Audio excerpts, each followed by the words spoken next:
Breaking news చూస్తున్నాం. Hyderabad Vanasthalipuram police station పరిధిలో దారుణం జరిగింది. గ్రీన్ సిటీ కాలనీలో ఓ అపార్ట్మెంట్ లో నివాసం ఉంటున్న మహిళను దారుణంగా హత్య చేశారు. అపార్ట్మెంట్ లోకి 2 కత్తులు, పెట్రోల్ డబ్బాతో వెళ్లిన మహేష్ అందులో నివాసం ఉంటున్న వివాహితపై దాడి చేశాడు. ఆమెపై పలుమార్లు కత్తితో పొడవడంతో తీవ్ర రక్తస్రావమైంది. దాంతో ఆమె అక్కడికక్కడే ప్రాణాలు విడిచింది. దాడిని అడ్డుకునేందుకు వెళ్లిన స్థానికులను పెట్రోల్ పోసి అంటిస్తానని బెదిరించడంతో వారు వెనక్కి తగ్గారు.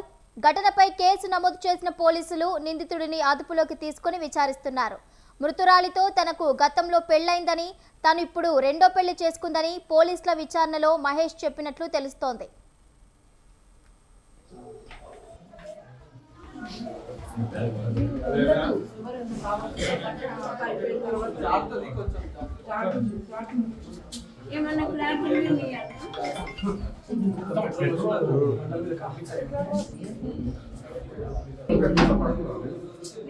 ఆమె పడుకుందో లాగిన్ చేస్తుంది.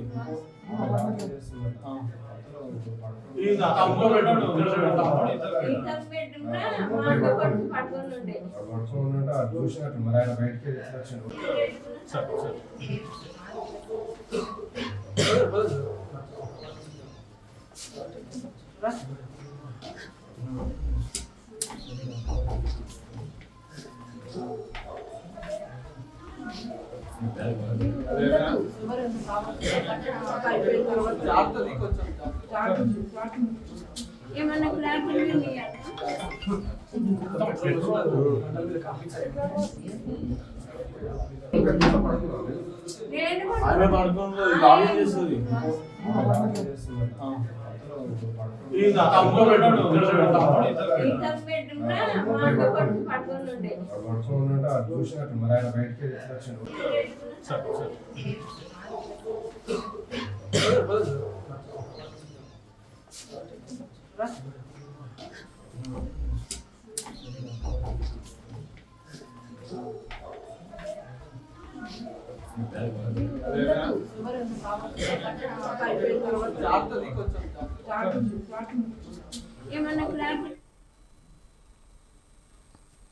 హైదరాబాద్ వనస్థలిపురం పోలీస్ స్టేషన్ పరిధిలో దారుణం చోటు చేసుకుంది. గ్రీన్ సిటీ కాలనీలో ఓ అపార్ట్మెంట్ లో నివాసం ఉంటున్న మహిళను దారుణంగా హత్య చేశారు. అపార్ట్మెంట్ లోకి 2 కత్తులు, పెట్రోల్ డబ్బాతో వెళ్లిన మహేష్ అందులో నివాసం ఉంటున్న వివాహితపై దాడి చేశాడు. ఆమెపై పలుమార్లు కత్తితో పొడవడంతో తీవ్ర రక్తస్రావమైంది.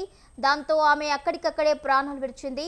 దాడిని అడ్డుకునేందుకు వెళ్లిన స్థానికులను పెట్రోల్ పోసి అంటిస్తానని బెదిరించడంతో వారు వెనక్కి తగ్గారు. ఇక ఘటనపై కేసు నమోదు చేసిన పోలీసులు నిందితుడిని అదుపులోకి తీసుకుని విచారిస్తున్నారు. మృతురాలితో తనకు గతంలో పెళ్లైందని, తాను ఇప్పుడు రెండో పెళ్లి చేసుకుందని పోలీసుల విచారణలో మహేష్ చెప్పినట్లుగా తెలుస్తోంది.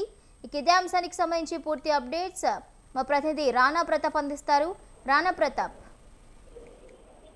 వనస్థలిపురంలో మిట్ట మధ్యాహ్నం ఇవాళ ఒక వివాహితుని అత్యంత దారుణంగా పాశవికంగా మహేష్ అనే వ్యక్తి చంపినటువంటి సంఘటన చాలా కలకలం సృష్టించినటువంటి నేపథ్యంగా పడుతుంది. వనస్థలిపురంలోని గ్రీన్ సిటీ ప్రాంతంలో కేఎన్ఆర్ మెడస్ లో ఉన్నటువంటి ఒక మహిళని, ఆ మహిళకి ఇంట్లో ఎవరు లేని సమయంలో వెళ్లి మహేష్ అనే వ్యక్తి 2 కత్తులతో తీసుకుని ఆమెని చచ్చినట్టుగా పోలీసులు నిర్ధారణ చేశారు. మొదటగా సునీత ఒకటే ఇంట్లో ఉంటుంది అనేది కూడా అతను వెళ్ళాడు. అయితే సునీతతో పాటు వాళ్ళ మదర్ కూడా ఇంట్లో ఉంది. వాళ్ళ మదర్ పైన బట్టలు ఆరేద్దామనే ఉద్దేశంతోనే ఆమె పైకి వెళ్ళేసరికి ఇంకా ఎవరూ లేరనే ఉద్దేశంతో బెల్లు వేసి తలుపు తెరిపే కొందరికి ఆమెపై కళ్ళల్లో పెట్రోల్ పోసినట్టుగా తెలిసింది. పెట్రోల్ పోసిన తర్వాత ఆమెను ఏకంగా బెడ్రూమ్ లోకి లాకెళ్లి ఆమె గట్టిగా కేకలు వేయడంతో తనకు అత తెచ్చుకున్నటువంటి 2 కత్తులు తీసుకొని అతను పాశవికంగా అత్యంత క్రూరంగా కూడా ఆమెని పొడిచి చంపేశాడు.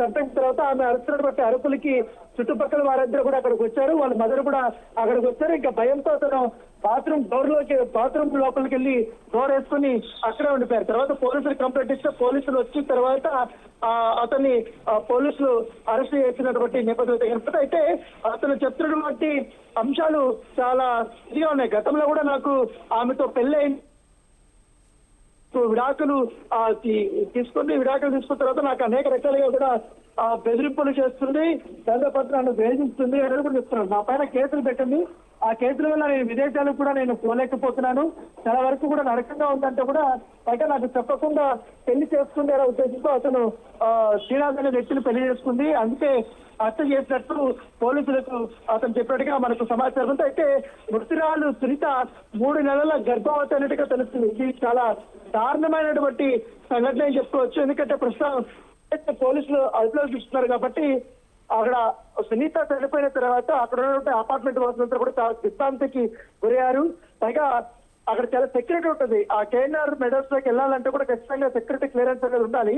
కానీ అతన్ని ఎట్లా రాణించారు లోపలికి, ఏం చెక్ చేయకుండా ఎట్లా పంపించారనే దాంతో కూడా ఆ పోలీసులు ఆరాధిస్తారు. అందుకున్న సెక్యూరిటీ వాళ్ళని కూడా విచారణ చేస్తున్నటువంటి పరిస్థితి. ప్రస్తుతం సునీత మృతదేహాన్ని గాంధీ హాస్పిటల్ కి పోస్ట్ మార్టం నిమిత్తం పంపించినట్టుగా తెలుస్తుంది.